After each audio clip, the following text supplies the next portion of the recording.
তোমাদের অনেকক্ষণ বসা রাখলাম, আমার আসলে রাস্তা অনেক দেরি হয়ে গেছে, আজকে রাস্তায় প্রচন্ড জ্যাম। স্যার না ইটস স্যার, ওকে। সমস্যা নেই স্যার। নাই।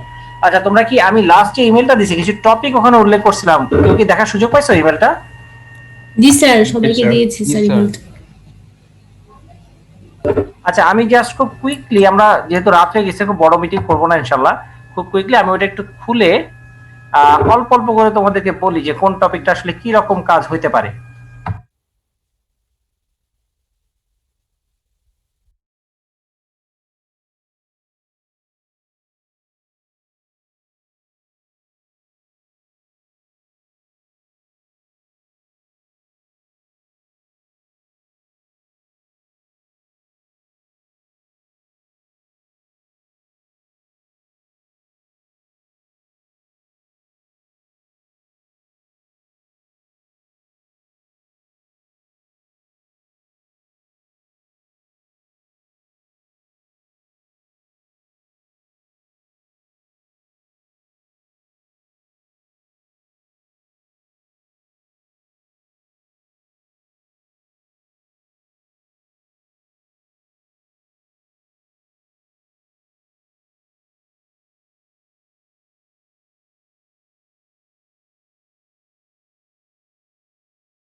আমি তোমাদের চ্যাটে একটা লিংক দিছি, পাইছো সবাই? জি স্যার। জি স্যার। জি স্যার। স্যার। হেডিংটা তো মনে হয় দেখতেছো, রাইট? হেডিংই আসলে অনেক কথা বলে যায়। জি স্যার। আচ্ছা, এই ধরনের আমাদের দেশের রিয়েল লাইফ প্রবলেম নিয়ে আমাদের কিছু কাজ করার ইচ্ছা আছে। যে ধরো এখানে খুব স্পেসিফিক্যালি ওয়াটার ডিস্ট্রিবিউশনের যে প্রবলেমটা, সেটা নিয়ে কথা বলা আছে। আবার অনেক ক্ষেত্রে তোমার সোয়ারেজ সিস্টেমেও বড় ধরনের সমস্যা, আমরা তো অনেকেই জানি। গ্যাসের ক্ষেত্রে, তিতাসের ক্ষেত্রেও কিন্তু এই ধরনের প্রবলেম আছে, যেটা very specific to our country. তো এই ধরনের প্রবলেমগুলো আসলে কজ কি, সেখানে আমরা টেকনোলজিক্যালি কোনোভাবে এইড করতে পারি কিনা, সমস্যাগুলোর সমাধান বা সমস্যাগুলো কমায় নিয়ে আসা যায় কিনা, এটাই হোক। এটা ছিল আমার 1 নম্বরে রাখা যে টপিকটা, সেটা water distribution management and optimisation. Second যেটা, সেটা হচ্ছে automated real time railway monitoring system. আমার মনে হয় তোমরা রিসেন্টলি প্রথম আলোতে দেখছো, তাই না? বেশ কিছু রেল বগিচ্যুত হওয়া বা লাইনে ফাটল, ট্রেন থামায় দেওয়া, এরকম ঘটনা দেখছো না সবাই কম বেশি? জি স্যার। তো এইটা মানে নতুন কোনো প্রবলেম না, এটা ডিকেডস লং প্রবলেম, অনেক আগে থেকেই বাংলাদেশে এই জিনিসগুলো হচ্ছে। তো বাহিরের দেশে যেরকম হয়, ফর এক্সাম্পল ধরো ইউএসএ তে রেল লাইনের পাশে ফেন্স থাকে, মানুষ যেতেই পারে না, কারণ গেলে মারা যাবে। রেল লাইনের যে স্লিপারগুলো থাকে, তার ভিতরে প্রচন্ড হাই ভোল্টেজের ইলেকট্রিসিটি দেওয়া থাকে।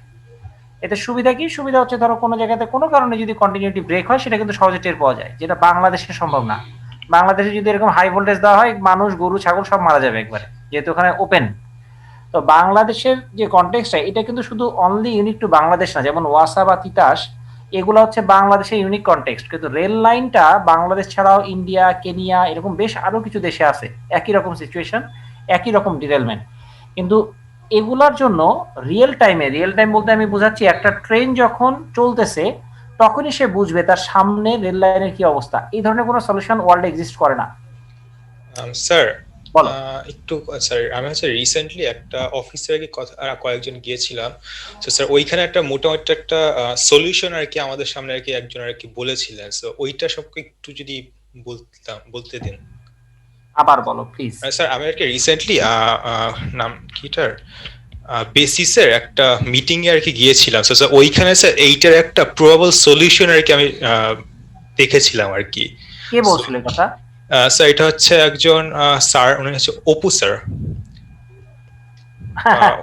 আচ্ছা, আচ্ছা, স্যারের নাম আরিফুল হাসান অপু। হ্যাঁ, So, অপু ভাই, স্যার, বেসিসের অপু ভাই। স্যার এটা কি স্যার সেম প্রজেক্ট কি এইটাই? প্রবাবলি উনি আমাদের আইডিয়াটা ইনহেরিট করে বলছেন, প্রবাবলি। হ্যাঁ, ওনার সাথে আমার আগেও কথা হয়েছে। আচ্ছা। মানে আমাদের জানা মতে এই লাইনে অ্যাটলিস্ট রিসার্চ কমিউনিটিতে প্রথম পেপারগুলো আমাদের রিসার্চ গ্রুপেরই, তোমরা সার্চ দিয়ে দেখতে পারো আর কি। স্যার, এটা কি স্যার একটা ওয়েভ প্রপাগেশনের মাধ্যমে কি স্যার এটা? ভাইব্রেশন। জি স্যার। আচ্ছা জি স্যার, তাহলে ওইটার কথাই বলতেছিলেন স্যার। ওকে। হ্যাঁ, ভাইব্রেশন প্রপাগেশনের মাধ্যমে এটা আমাদের কিন্তু এটা কিন্তু স্টিল এটা আন্ডার রিসার্চ। হ্যাঁ, আমরা এটা দিয়ে ধরো 12-13 সাল থেকে প্রায় 8-10 বছর হয় নাই, বাট 7-8 বছর ধরে আমরা কাজ করতেছি। আমাদের কিছু অ্যাডভান্সমেন্ট আছে, কিন্তু আমরা কিন্তু এখনো রিয়েল ডিপ্লয়মেন্টে যেতে পারি নাই।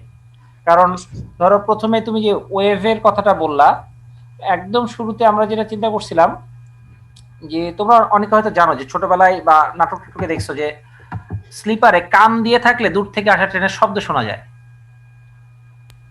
জি স্যার। তো আমাদের প্রথম টার্গেট ছিল ওইটা, যে এখানে যে সাউন্ড ওয়েভটা আছে সেই সাউন্ডটাকে কোনোভাবে ক্যাপচার করা যায় কিনা দূর থেকে আসা একটা ট্রেন। কিন্তু খুব বেশি দূরে থাকা ট্রেনের জন্য আসলে এই জিনিসটা তো ভালোভাবে পাওয়া যায় না, ওটা নিয়ে আমরা কাজ করতে পারি নাই। পরে আমরা যেটা চিন্তা করলাম যে ঠিক আছে ফাইন, সাউন্ড হয় না, হোয়াট অ্যাবাউট ভাইব্রেশন, ওটা তো ভাইব্রেট করে অ্যাটলিস্ট, সেই ভাইব্রেশনটা ক্যাপচার করলে কি হয়।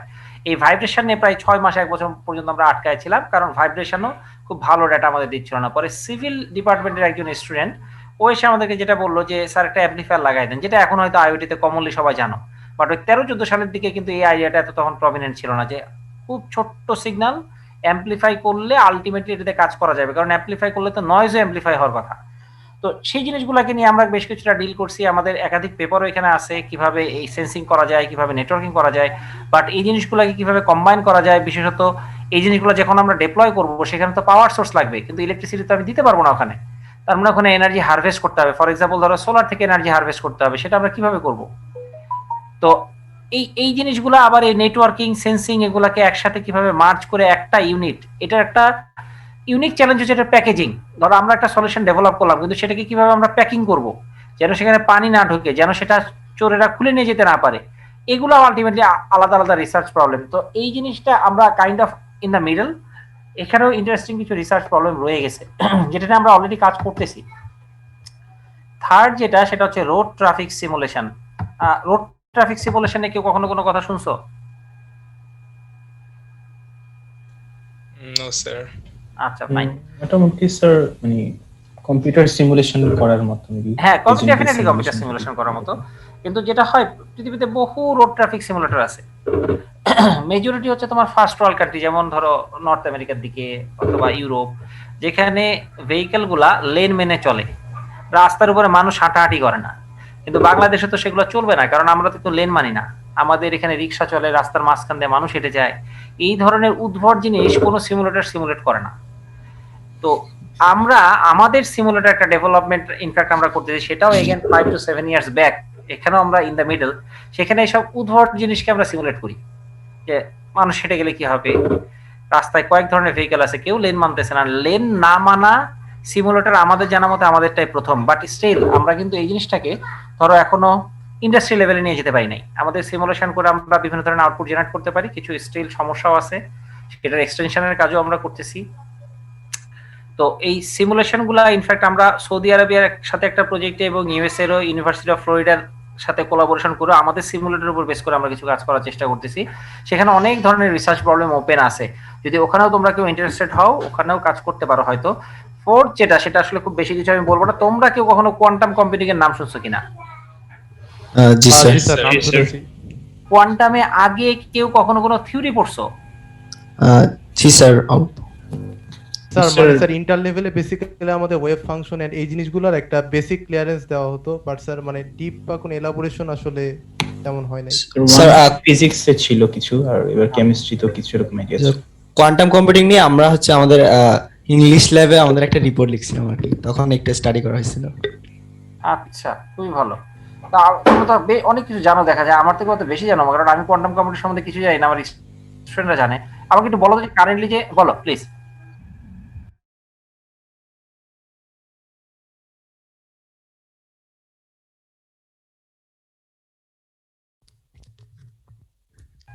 ফান্ডামেন্টালি তাই।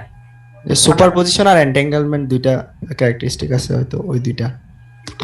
হ্যাঁ, তোমরা যেসব কথাগুলো বলতেছো সব কথাগুলাই ফান্ডামেন্টালি তাই, অ্যাবসলিউটলি। আমাকে একটা জিনিস বলো তো, একটু হেল্প করো তো, তোমরা তো আসলে অনেকগুলো জিনিস বলে ফেলছো আমাকে। এখন যে কোয়ান্টাম কম্পিউটার গুলো আছে কারেন্টলি, যেগুলো আন্ডার ডেভেলপমেন্ট, কত কিউবিট নিয়ে কাজ করে? বাই দ্য বাই, কিউবিট হচ্ছে আমরা ক্লাসিক্যাল যে বিট নিয়ে কাজ করি 0 আর 1, অসংখ্য বিট, মানে lakh crore million billion bit নিয়ে আমরা কাজ করি। সেই বিটের ইকুইভ্যালেন্ট কোয়ান্টাম ওয়ার্ল্ডে হচ্ছে কিউবিট। কারেন্ট যে কোয়ান্টাম কম্পিউটার গুলো আছে সেগুলো কয়টা কিউবিট নিয়ে কাজ করে, কেউ বলতে পারবা? স্যার আইবিএম এরটা স্যার মেবি 60 প্লাস এরকম কিছু হওয়ার কথা। স্যার 65। জি স্যার। 65 এটা কি মানে অ্যাভেলেবল, মানে আমাদের জন্য অ্যাক্সেসেবল? স্যার পাইথনের একটা দেখছিলাম, এপিআই দেখছিলাম যেটা দিয়ে আইবিএম এরটা স্যার অ্যাক্সেস করা যায় আর কি। 65 আহ, তাহলে আমার জানা নাই, মানে আমাদের গ্রুপ থেকে আমরা লাস্ট ইন মানে কানাডার আইবিএম এর যেটা অ্যাক্সেস করে আমাদের কাজ হয়েছে সেটা ছিল 16 দেন 20 আপ টু 20 কিউবিট। মানে ওদের আন্ডার ডেভেলপমেন্ট আরো বড় আছে, কিন্তু ওরা যে অ্যাক্সেস দেয় পাবলিকলি, যে অ্যাক্সেস দেয়, মানে আমরা তো আমাদের রিসার্চ গ্রুপ থেকে আমরা অ্যাক্সেস নিয়ে কিছু এক্সপেরিমেন্টও চালাইছি, সেইখানে মাত্র 20 কিউবিট পর্যন্ত আমাদেরকে অ্যাক্সেস দেওয়া হয়েছে, মানে কতটা রুডিমেন্টারি লেভেলে আছে। আর কোয়ান্টাম কম্পিউটিং এ তোমরা যেহেতু অনেকে জানো, জিনিসগুলা কিন্তু ক্লাসিক্যাল কম্পিউটিং থেকে অনেক খালি আলাদা। এখানকার অ্যালগোরিদম, এখানকার আর্টিফিশিয়াল ইন্টেলিজেন্স, এখানকার সিকিউরিটি, কম্পিউটেশনাল পাওয়ার সবই চেঞ্জ, ড্রামাটিক্যালি চেঞ্জড। তো এটা একটা ইন্টারেস্টিং রিসার্চ টপিক হতে পারে। আমি জানি না, তোমাদের তো অনেকে তো এই জিনিসগুলো সম্বন্ধে আগে থেকে অনেক কিছু জানো, যেটা রেয়ার, আগের ব্যাচগুলোতে এত আমি দেখি নাই। আচ্ছা একটা সেকেন্ড প্লিজ।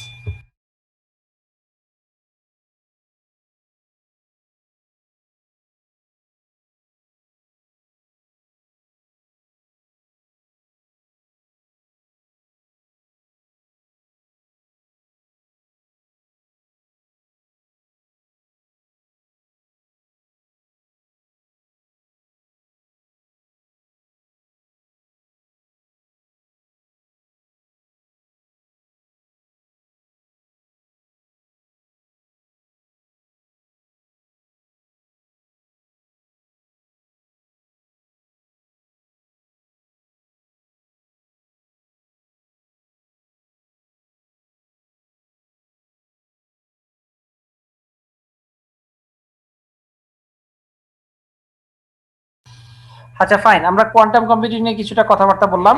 কোয়ান্টাম কম্পিউটিং এর পরে আমি যে টপিকটা দিছিলাম সেটা স্যার 65 মেবি স্যার একদম রিসেন্ট ভার্সনটাতে আছে, মানে ওরা কি এটা কি অ্যাক্সেস দেয়? না আমি স্যার access maybe দেয় না, নেটে কিছু আর্টিকেল দেখছিলাম আর কি। জি স্যার, হ্যাঁ, মানে ধরো- বেসিক্যালি ও স্যার ওইটা স্যার মেবি অ্যাভেলেবল না, মানে 65 স্যার একদমই রিসেন্ট ওরা বের করছে। এক্স্যাক্টলি, এটা হতে পারে। আমি সেটাই বললাম যে ওদের ধরো আন্ডার ডেভেলপমেন্ট, যখন আমরা 20 করতেছিলাম তখন 30 থেকে 40 এর ভিতরে ওদের আন্ডার ডেভেলপমেন্ট ছিল, সেটা হয়তো 50। স্যার আমি যে আর্টিকেলটা দেখতেছি এখানে স্যার ইভেন ওরা লেখছে যে ওরা প্রমিস করে যে আর কয়েক বছরের মধ্যে 1000 কিউবিটও একটা আনবে। হ্যাঁ, এই প্রমিসটা হইতে পারে, আমার জানা নাই। মানে 1000 কিউবিট হলে আসলে ওয়ার্ল্ডের অনেক কিছু ড্রামাটিক্যালি চেঞ্জ হয়ে যাবে। যেমন ধরো আমরা যে সিকিউরিটি মেকানিজম গুলো ইউজ করি না, জি ফর স্যার। এক্সাম্পল ধরো আমরা নেটওয়ার্কে যখন কমিউনিকেট করি তখন তো এর ভিতরে অবশ্যই সিকিউরিটির জন্য কিছু না কিছু কাজ করা হয়, অনেক কিছু ব্রেক হয়ে যাবে জাস্ট সিম্পলি যদি 1000 কিউবিটের একটা কোয়ান্টাম কম্পিউটার অ্যারাইভ করে। আমি কি বুঝাই বলতে পারলাম? জি স্যার, জি স্যার। সো মানে অনেক ইন্টারেস্টিং সাইড আছে কোয়ান্টাম কম্পিউটিং এর, এবং এটা আসলে kind of probably future. So এখানে কাজ করলে ফিউচারও অনেক ধরনের ডিমেনশনে হয়তো এক্সপ্লোর করতে পারবো ইনশাআল্লাহ। তো এটা ছিল 4 নাম্বার। 5 নাম্বার যেটা, সেটা হচ্ছে এইচসিআই ফর পুয়ার পিপল। এইচসিআই সম্বন্ধে তোমাদের কারো আইডিয়া আছে? Sir human computer interaction. মানেটা কি? স্যার জাস্ট একটু অতটা আইডিয়া নাই ক্লিয়ার। এখানে যে তিনটা টার্ম বললা, হিউম্যান, কম্পিউটার, ইন্টারাকশন, তিনটার ভিতরে সব থেকে বেশি ফোকাসড টার্ম কোনটা? Sir Human- interaction. Interaction, great. তো এখানে আসলে টেকনোলজির সাথে মানুষ কিভাবে ইন্টারঅ্যাক্ট করে, যেমন ধরো আমরা খুব ভালো ভালো টেকনোলজি হয়তো বানাইতেছি, ধরো হাই পারফরমেন্স কম্পিউটিং বানাচ্ছি খুবই হাই রিসোর্স নিয়ে, আসলে ইউজ করি কয়জন মানুষ? মানুষ আর টেকনোলজির ভিতরে যে একটা রেস, সেই রেসটাকে কমায় নিয়ে আসা। ধরো মেজরিটি মানুষ ওয়ার্ল্ডের কিন্তু টেকনোলজি থেকে অনেক পিছনে, টেকনোলজি অনেক আগায় যাচ্ছে, ওই আগায় লাভ হচ্ছে কি? মানুষ তো আর সেটার বেনিফিট পাচ্ছে না। তো মানুষ আর টেকনোলজির ভিতরে একটা ব্রিজিং ইন্টারাকশনটাকে এনাবল করানো, সেটা হচ্ছে এইচসিআই। তো আমাদের রিসার্চ গ্রুপ থেকে আমরা সাধারণত যেটা করি, এই এইচসিআইটাকে বাংলাদেশের কনটেক্সটে আমরা ইমপ্লিমেন্ট করার বা এক্সপ্লোর করার চেষ্টা করি। যেমন ধরো ভিখারি যারা আছে, ভিক্ষুক, তারা হেলথ সার্ভিস পায় না, তাদের জন্য হেলথ সার্ভিসকে কিভাবে এনাবল করা যায় টেকনোলজি দিয়ে, সেটা নিয়ে আমরা কিছু কাজ করার চেষ্টা করি। আবার ধরো স্ট্রিট চিলড্রেন যারা, পথ শিশু, তারা অনেক ক্ষেত্রে দেখা যায় তাদের একদম বেসিক নিডস, খাবার দাবার বা জামা কাপড়, এগুলোর জন্য তাদের কোনো টাকা পয়সা খুঁজে পাওয়া যায় না, কিন্তু তাদেরকে নিয়ে অনেকে কাজ করেন যারা ডোনারকে খুঁজে পায় না, কিন্তু ডোনাররা আবার অনেককে ডোনেট করতে চান, তারা জানেন না কাদেরকে ডোনেট করবেন। তো এই যে গ্যাপগুলা, যে একজন ডোনার টাকা নিয়ে বসে আছে, তিনি জানেন না কাকে টাকা দিবেন, আর একজন রিয়েলি পথশিশুদের জন্য কাজ করে, তিনি জানেন না ডোনার কোথায় আছে, এই গ্যাপগুলা ব্রিজ করার জন্য আমরা টেকনোলজিক্যাল কিছু এক্সপ্লোর করি।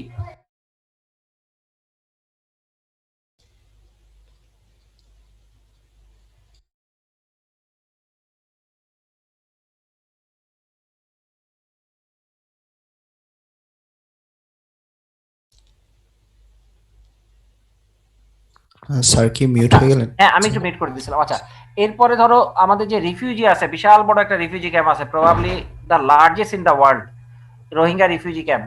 সেই রিফিউজিদেরকে নিয়েও আমাদের এইচসিআর কিছু কাজ আমরা করার চেষ্টা করি, তাদের মেন্টাল স্টেটটা কি অবস্থায় আছে, সেটাকে কিভাবে প্যাসিফাই করানো যায়, না আদৌ করা যায় কিনা।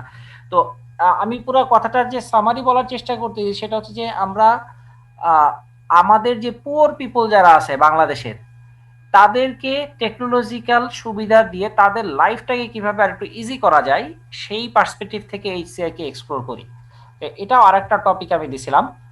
এর বাহিরেও আসলে তোমাদের মাথায় আরো কোনো টপিক আসতে পারে, কারণ আমি সবসময় এনকারেজ করি যে স্টুডেন্টের মাথা থেকে যদি কোনো রিসার্চ টপিক আসে, সেটা নতুন ডিমেনশন সাধারণত অ্যাড করে। বাট আমি তোমাদের সাথে যে টপিকগুলো দিলাম, সেই টপিকগুলো হচ্ছে মোর অর লেস আমরা কোনো না কোনো ভাবে এক্সপ্লোর করতেছি এই ধরনের জিনিস। স্যার বলো। স্যার নিউরালিঙ্ক বেসিক্যালি যা করতে চাচ্ছে সেটা কি স্যার এই এইচসিআই এর লাইক মানে এটার কি ইয়াতে পড়ে কিনা? কোনটা কোনটা? মানে স্যার নিউরালিঙ্ক লাইক মানে ইলন মাস্কের যে প্রজেক্ট আর কি আছে, যে মানে কাইন্ড অফ ব্রেনের সাথে যে কমিউনিকেশনটা কম্পিউটিং এর, সো স্যার ওই জিনিসটা কি আর কি এইচসিআই এর মানে ফিল্ডের সাথে কি সামহাউ রিলেটেড কিনা নাকি? আচ্ছা, খুব ইন্টারেস্টিং একটা কোশ্চেন করছো। আমাদের একটা এক্সপিরিয়েন্স বলি, তাহলে মজা পাবা। সেটা হচ্ছে যে আমি প্রথম যখন এই অদ্ভুত একটা যন্ত্র দিয়ে কাজ শুরু করার চেষ্টা করতেছিলাম, ইজি সেট, এটা তো তখন আমরা চিনতাম না, ব্যাক টু 4 or 5 ইয়ার্স। আর একটা সেট কিভাবে জানি একজন স্টুডেন্টের থ্রুতে পাইছিলাম, তারপর আমরা বাইরে থেকে বানানোর চেষ্টা করছি।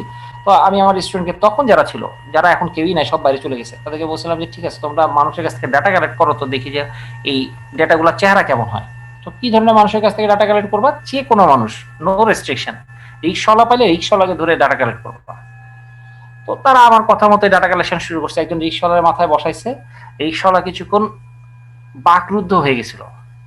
তারপর ও মাথা থেকে সেটটা খুলে তার রিক্সা ফালায় দৌড় দিছে। আমি সিনারিওটা কি বুঝাতে পারলাম? জি স্যার, জি স্যার, মানে বুঝতে তুমি পেরেছি। মানুষকে একটা টেকনোলজি দিবা, এই টেকনোলজি সে নিবে কিনা। আমরা যখন প্রথম রোহিঙ্গা ক্যাম্পে গেছি, আমরা অল অফ এ সাডেন হঠাৎ করে আমার অ্যাটলিস্ট মাথায় আসতেছিল যে রোহিঙ্গা পিপলরা যেহেতু তাদেরকে জোর করে পুশিং করা হয়েছে বাংলাদেশে, তাদের ব্রেন সিগন্যালে কিছু না কিছু চেঞ্জ আসবে, লেটস গো ফর দ্যাট। তো আমরা যখন গেছিলাম, আমাদের বুয়েটের আসলে আমাদের যে স্টুডেন্টরা আছে তারা তো অনেক পশ, তারা ধরো এইসব ছোটখাটো কাজ করতে যায় না। তো একজন স্টুডেন্ট আমি বুয়েট থেকে খুঁজে পাই নাই। আমি যেটা করছি, আমার একজন মাস্টার স্টুডেন্ট ছিল এমআইএসটি কয়েকজন স্টুডেন্ট ধরে নিয়ে গেছি। তো এই গল্পটা কেন বলতেছি একটু পরে বুঝতে পারবা। আমার আরেকজন স্টুডেন্ট ছিল অনেক সিনিয়র, কর্নেল, এখনো আছেন, উনি পিএইচডি করতেছেন। তো তাকে আমি একটু বলছিলাম, তিনি ওখানকার আর্মিদেরকে বলে দিয়েছেন। তারপর এমআইএসটির একজন লেকচারার আমার সাথে ছিল, সেও সামহাউ রিলেটেড টু আর্মি।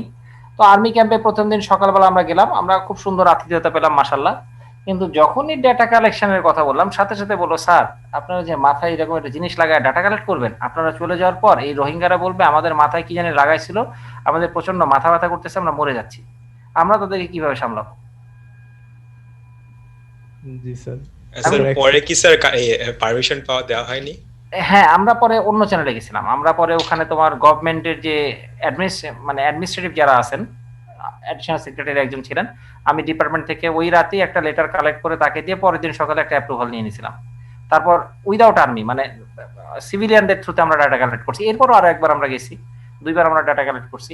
কিন্তু যে জিনিসটা আমি বুঝাতে চাইলাম সেটা হচ্ছে, ধরো আমি একটা টেকনোলজি দিয়ে মানুষকে হেল্প করার চেষ্টা করবো, মানুষ টেকনোলজি নিবে কিনা, মানুষ যদি না নেয় সে কিভাবে নিবে, সেভাবে টেকনোলজিটাকে শেপ আউট করা যায় কিনা, তাছাড়া তো মানুষ নিবে না। যেমন ধরো তোমরা যে স্মার্টফোন গুলা ইউজ করো, একটা স্মার্টফোনের জাস্ট ডিজাইনের পিছনে ডিজাইনটা কেমন হবে, মানুষ এটাকে কিভাবে ফিল করতেছে, কিভাবে টাচ করতেছে, কিভাবে হোল্ড করতেছে, এগুলাকে অ্যানালিসিস করার জন্য যে ল্যাব আছে, মানে একটা মানুষকে এটা দিয়ে ছেড়ে দেওয়া হয়, সে কিভাবে ইউজ করতেছে, চারদিক থেকে ক্যামেরা লাগানো থাকে, এই জিনিসগুলো আমরা কখনো চিন্তাই করি না। বাংলাদেশে বসে আমরা মনে করি আমরা শুধু টেকনোলজি বিল্ড আপ করবো, মানুষ কেন নিবে না, অ্যাজ ইফ কম্পিউটার সায়েন্টিস্ট যা দিবে মানুষ সেটা নিতে বাধ্য। কিন্তু রিয়েল লাইফ আসলে তা না। রিয়েল লাইফে মানুষ যেভাবে চায় টেকনোলজিকে সেভাবে শেপ আপ করতে হয়, যেখানে এইচসিআই কাজ করে। আমি জি কি স্যার। বুঝাই বলতে পারছি বুঝতে আমি? পেরেছি স্যার। জি স্যার। জি স্যার। ঠিক আছে, ফাইন। তো আমি তোমাদেরকে কিছু রিসার্চ টপিক বললাম, বাট আমি এনকারেজ করব তোমাদের মাথায় যদি আইডিয়া থাকে সেটাও তোমরা শেয়ার করতে পারো। তো তোমাদের একটা সুন্দর শীট আছে আমি দেখছি, তাই না? Yes sir. যেখানে তোমাদের জি, স্যার। সবার কন্ট্যাক্ট গুলো আছে। তো একটু কষ্ট করে যেটা করবা, কেউ একজন দায়িত্ব নিয়ে, আমি ইমেইলে যে 5টা টপিক বলছি, 5টাই তো বলছি, রাইট? জি স্যার। জি এই স্যার। 5টা টপিকের জন্য 5টা কলাম বানাবা। আচ্ছা স্যার। তোমাদের নাম, তারপর কন্ট্যাক্ট নাম্বার, ইমেল অ্যাড্রেসের পাশে এরকম 5টা কন্ট্যাক্ট বানাবা। ষষ্ঠ আর একটা কলাম হবে আদার্স। তো যদি তোমাদের এরকম মনে হয় কেউ একটা টপিকে ইন্টারেস্টেড, সে ওই টপিকে 1 দিয়ে দিবা, ওই টপিকে তার করসপন্ডিং সেলে। কেউ যদি 2-3টাতে ইন্টারেস্টেড হও, তাহলে যেটাতে ফার্স্ট ইন্টারেস্টেড সেটাতে 1 দিবা, যেটাতে সেকেন্ড ইন্টারেস্টেড সেটাতে 2 দিবা, যদি থার্ড ইন্টারেস্ট থাকে সেটাতে 3 দিবা। কারো যদি এর বাইরেও কোনো ইন্টারেস্ট থাকে, ওই আদার্স এর আন্ডারে লিখে দিবা প্লিজ। মানে স্যার সাবজেক্ট চয়েসের মতো। Kind of. হ্যাঁ স্যার, অনেস্টলি আচ্ছা, আমার স্যার। সবগুলো টপিকই খুবই ইন্টারেস্টিং লাগতেছে এখন মানে। তাহলে তুমি 1 2 3 4 5 6 দিবা। আচ্ছা স্যার। আচ্ছা স্যার আমার একটা একটা নিয়ে প্রজেক্ট নিয়ে স্যার কথা বলেছে আমার ফ্রেন্ডদের সঙ্গে, ওইটা কি স্যার একটু শেয়ার করতে পারি? আহ, খুব সংক্ষেপে বলে ফেলো ইনশাল্লাহ, আজকে তো তোমাদের আমি এমনি অনেক দেরি করে ফেলছি, বলে ফেলো। স্যার স্যার বেসিক্যালি স্যার আমাদের ট্রাফিক সিমুলেশন আছে স্যার, ট্রাফিক জ্যাম বা আমাদের ট্রাফিক যে এইগুলো স্ট্রাকচারটা নিয়ে আর কি, যাতে কম লো কস্টে আমাদের ট্রাফিক ফ্লো, যেটা ফ্লোটা কিভাবে আমরা দেখে ফ্লোটা ধরে আমাদের ট্রাফিকের যে বর্তমান যে রাউট বা এইগুলো হয়তো একটু রিশেপ করার জন্য স্যার এখানে স্যার মেশিন লার্নিং ইউজ করে আমাদের বিভিন্ন ধরনের যে ভেহিকলগুলো আইডেন্টিফাই করে আমাদের কোন রোড থেকে মানে কোন সাইড থেকে কোন সাইডে ফ্লোটা বেশি হচ্ছে, কোন সাইডে ফ্লোটা কত সময় ধরে যাচ্ছে, সেই হিসাবটা ধরে ফ্লোটার ওয়েট কত, সেইটা ধরে আমাদের যে লেন যে সিস্টেমটা, লেন সিস্টেমটা kind of like equally distributed এখন, আর সব জায়গায় তো চালু হচ্ছেও না। স্যার এইটা অ্যাকচুয়ালি ফিক্স করা যাচ্ছে না, মেইন রিজনটা হচ্ছে আমাদের কাছে এক্স্যাক্টলি ডেটা নাই যে আমাদের যে লেনটা বা আমাদের যে ফ্লোটা কিরকম হবে। স্যার আমরা যদি মেশিন লার্নিং ইউজ করে বা আমাদের যে ইমেজ প্রসেসিং ইউজ করে আমরা যে একটা ডেটা বানাইতে নিতে পারি, যেখানে হচ্ছে আমাদের এই ফ্লোটা কোন দিক থেকে কোন দিকে যাচ্ছে, তো স্যার আমরা সেইটা ইউজ করে আমাদের বর্তমান যে স্ট্রাকচারটাকে এইটাকে একটু রিশেপ করলে হয়তো বা কি বলে যে এত কস্টলি সব ইনফ্রাস্ট্রাকচার বিল্ড না করে বর্তমানে ইনফ্রাস্ট্রাকচারটাকেও আর একটু বেটার ভাবে আর কি ইউজ করা হয়তো বা সম্ভব। আচ্ছা, খুব চমৎকার একটা আইডিয়া। তার ভিতরে তোমার মানে কথাগুলোর ভিতরে 2টা পার্ট ছিল। একটা পার্ট হচ্ছে আমরা কোন দিকে কয়টা ভেহিকল কিরকম আছে সেটা মেশিন লার্নিং এর থ্রুতে ক্যাপচার করা, এটা একটা পার্ট। আর একটা পার্ট হচ্ছে লেনিং অথবা লেন ছাড়াও অন্য কোনো স্ট্রাকচার ইনফ্রাস্ট্রাকচার ডেভেলপমেন্ট, সেটাকে একটু অপটিমাইজ করা। জি স্যার।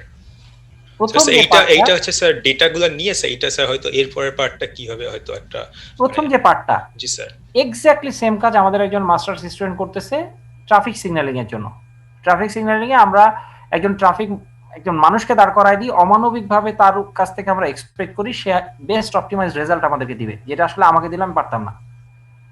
তো আমাদের ওই স্টুডেন্টটা যে কাজটা করতেছে সেটা হচ্ছে ক্যামেরা বসায়, ক্যামেরা থেকে যে ফিড গুলো আমরা পাবো সেখান থেকে বোঝার চেষ্টা করবে কোন দিকে কতগুলো ভেহিকল কোন কোয়ালিটির আছে, কি স্পিডের ভেহিকল আছে, সেই হিসাবে ট্রাফিক কোন দিক ছাড়লে ওভারঅল এক্সপিরিয়েন্স ভালো হয় সেটাকে ঠিক করা যায় কিনা। তোমার প্রথম পার্টের সাথে more or less 90% overlap. G sir.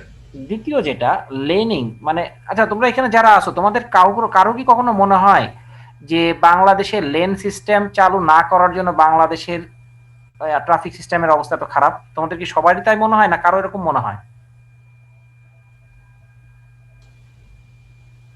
Sir sir আমার মনে হয় করলেও মানে আমাদের ওভারঅল রোড যে পার্সেন্টেজ সেটাই তো অনেক কম, সেটা একটা বড় মানে আমাদের পার্সেন্টেজ হচ্ছে প্রায় 8% এর মতো মেবি, বাট এটা 25 এট লিস্ট থাকা উচিত। অথবা একটু কোশ্চেনটা আমি ঘুরাই করি, মানে তোমাদের কি মনে হয় বাংলাদেশের লেন সিস্টেম চালু করলে আমাদের এক্সপিরিয়েন্সটা অন রোড এক্সপিরিয়েন্সটা আরো ইমপ্রুভ হবে?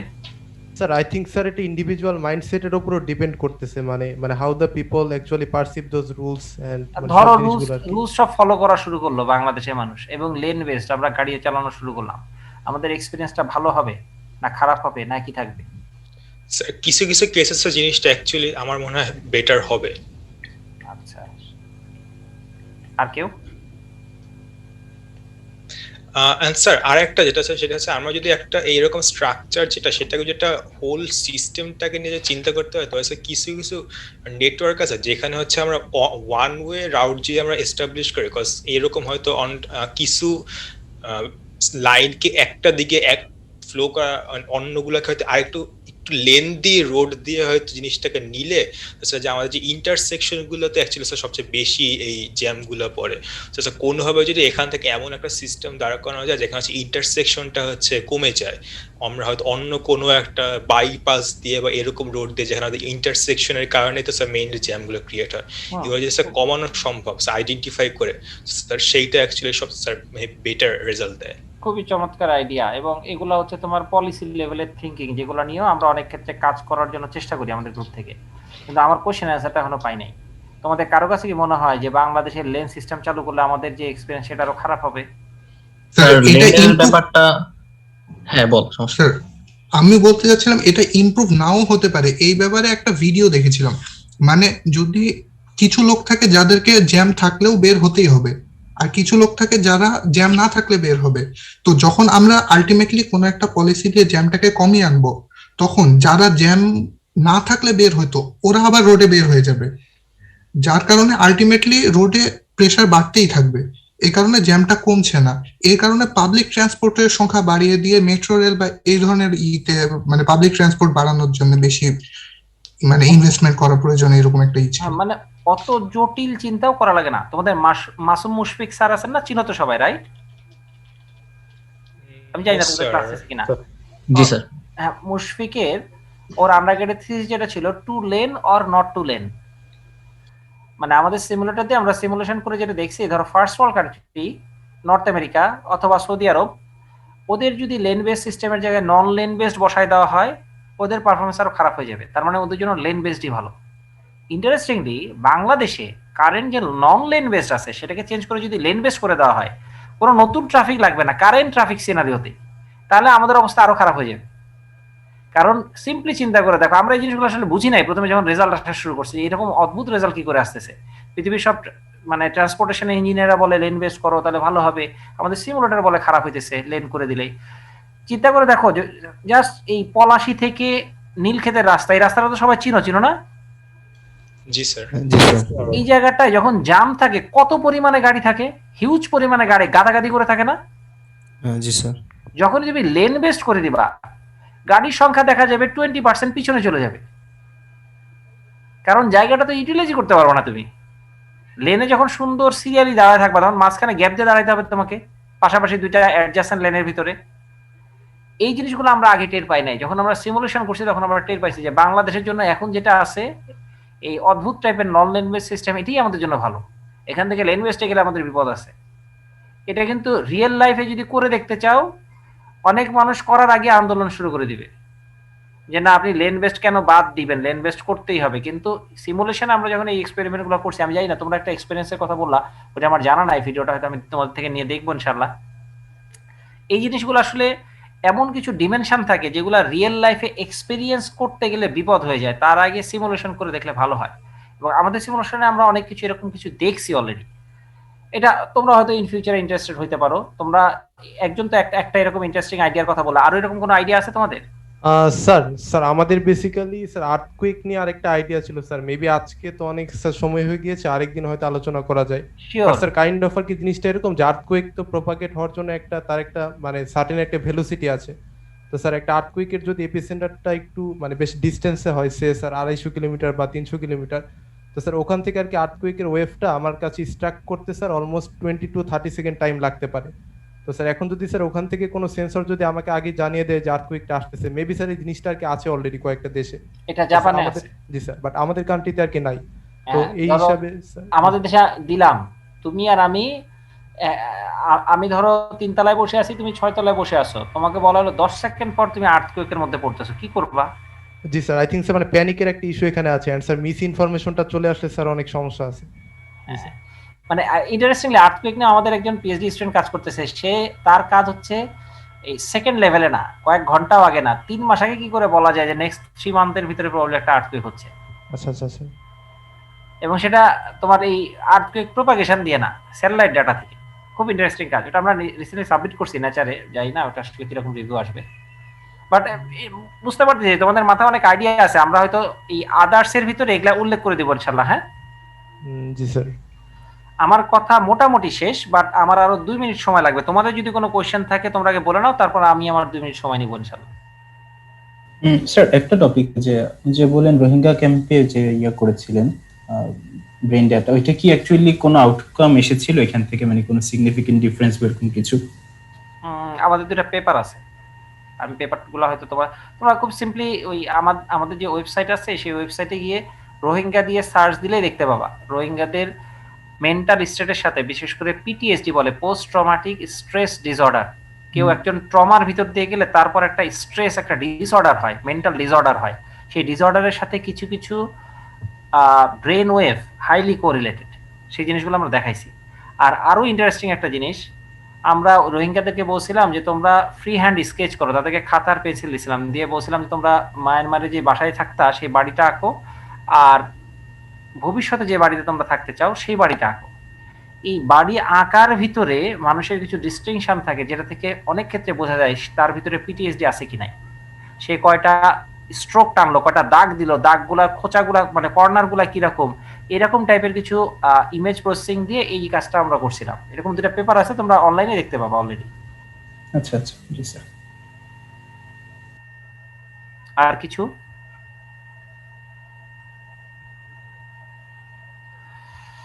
আচ্ছা ফাইন। 2 মিনিটের ভিতরে প্রথম মিনিট, তোমরা আসলে রিসার্চে ইন্টারেস্টেড কেন, খুব সংক্ষেপে বলবা। স্যার আমি পার্সোনালি ইন্টারেস্টেড স্যার, বিকজ মানে লাইক রিসার্চে যদি কোনো ধরনের লাইক স্মল একটা কন্ট্রিবিউশনও করা যায়, it will ultimately change like thousands of people's life. So ওই জিনিসটাকে আলটিমেটলি একটা ভ্যালু ক্রিয়েট করে রাখার আই থিঙ্ক একটা ওয়ে। আচ্ছা, আর কেউ অনেকে চুপ করে মাইকটা বন্ধ করে রাখছো, একটু স্পিক আউট করলে ভালো হয় যে কি জন্য এই মিটিং এ তোমরা জয়েন করলা। আর এখন আমি প্রবলেম নিয়ে এমনি চিন্তা করতে ভালো লাগে। প্রবলেম নিয়ে চিন্তা করতে ভালো লাগে, সলিউশন নিয়ে চিন্তা করতে ভালো লাগে না? স্যার প্রবলেমটার সলিউশন আর কি। আচ্ছা গুড, প্রবলেম এবং সলিউশন নিয়ে, ঠিক আছে। নতুন কিছু এক্সপেরিয়েন্স করার জন্য স্যার। নতুন কিছু এক্সপেরিয়েন্স করতে গেলে তো ধরো মানে একটা কার্টুন দেখলেও হয়, একটা ক্রিকেট ম্যাচ দেখলেও হয়, একটা নতুন রেসিপি রান্না করলেও হয়। স্যার মানে রিসার্চে দেখতে। আচ্ছা, রিসার্চ কিন্তু আমি যে জায়গাগুলো বলছি প্রত্যেকটা জায়গাতে রিসার্চ আছে স্যার। যে রিসার্চে স্যার কিভাবে আর কি কাজ করে কন্ট্রিবিউশন করা যায় সেই এক্সপেরিয়েন্সটা করার জন্য মেইনলি আসা। আচ্ছা, আর জি স্যার, আমি হচ্ছে রুমির সাথে অনেকটা একমত। মানে আমরা তো আমাদের আশেপাশে অনেকগুলো প্রবলেম দেখি নর্মালি, বাট আমরা হচ্ছে মানে সবাই আসলে অন্যকে দোষারোপ করি, মানে সলভ করার ট্রাই করি না। বাট রিসার্চে অনেকে মানে অনেকটা প্রবলেম গুলোর দিকে ফোকাস করে এগুলো অনেকটা একটা সলিউশন জেনারেট করার ট্রাই করা হয়। সো ওইদিকে রিসার্চ করলে হয়তো ওইদিকে একটু কন্ট্রিবিউট করা হবে। এই স্যার আমার পার্সোনাল যেটা, সেটা স্যার আমাদের মেইনলি যেটা, সেটা হচ্ছে আমাদের সিএসসি যে সাবজেক্টটা, এইখানে দুইটা ভাগে অ্যাকচুয়ালি ভাগ হয়ে যায়। স্যার একটা স্যার ডেভেলপমেন্ট সাইডে, একটা স্যার রিসার্চ ওরিয়েন্টেড সাইডে। স্যার ডেভেলপমেন্ট সাইডটা স্যার অ্যাকচুয়ালি মানে হয়তো অনেক রেভিনিউ বা ইনকাম হয়, কিন্তু স্যার ওইটা থেকে অ্যাকচুয়ালি মানুষকে যে টাচ করা বা মানুষের লাইফকে যে এফেক্ট করা, এইটার স্যার ওইটা অতটা আসে না। স্যার রিসার্চ ডিসএগ্রি, ডেভেলপমেন্টে তুমি অনেক মানুষের লাইফ অনেক উপকার করতে পারবা স্যার, কিন্তু স্যার ওই পর্যন্ত স্যার যেতে হলে স্যার মানে আমাদের বর্তমানে যে সিনারিওটা, ওই সিনারিওটা স্যার বর্তমানে ওরকম ভাবে আসে না। মানে এখন আমি স্যার অনেক মানে হয়তো আমার স্যার নিজেরও হয়তো বা একটু ল্যাকিংস আছে। না ঠিক আছে, তোমার আন্ডারস্ট্যান্ডিং যে তুমি বলছো, আমার কারেক্ট করে দেওয়া দরকার ছিল, সেই কারেকশনটা করে দিলাম আর কি। তারপরে বলো স্যার। রিসার্চের পার্টটা হচ্ছে স্যার আমরা নিজেরা যেটা অন্যরা বলে প্রবলেমটা আইডেন্টিফাই করে সেটা কিভাবে আর কি আমি হলে কিভাবে সলভ করতাম, এন্ড এটা কি ভুল না কারেক্ট। তো স্যার এই পার্টটা নিয়ে হচ্ছে স্যার করে যে নিজের যে মানে আমার যে কি বলবো একটা কন্ট্রিবিউশনটা যে সোসাইটিতে রাখা, স্যার এইটা স্যার মেইন টার্গেট। মানুষ যখন লাইক মানুষের সঙ্গে স্যার রিচ করতে পারাটা। স্যার আমার একটা পার্সোনাল রিজন হচ্ছে যে ছোটবেলায় তো আমাদের অনেকের ইচ্ছা থাকে যে আমি সায়েন্টিস্ট হব, এরকম কিছু হব। তো এই সেক্টরটাতে এসে যা দেখলাম, মানে সায়েন্টিস্ট অ্যাকচুয়ালি যা করেন, মানে আমরা সায়েন্টিস্ট বলতে যাদেরকে বুঝি, তারা যেটা করেন সেটা হচ্ছে রিসার্চই। তো ওই রিলেটেড কাজ করলে নিজেকে অনেকটা ওইরকম ওই লেভেলে যাচ্ছে, এরকম একটা কিছু মনে হয়। এটা খুব ভালো লাগে চিন্তা করে। ভালো লাগে, আচ্ছা ভালো, এটা একটা গুড মোটিভেশন। তারপর আর কেউ?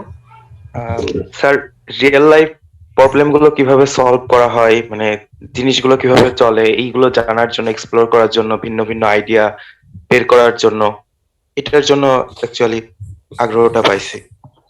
আচ্ছা, এটা আমার এক্সপ্লোর ভালো। তারপর আর কেউ?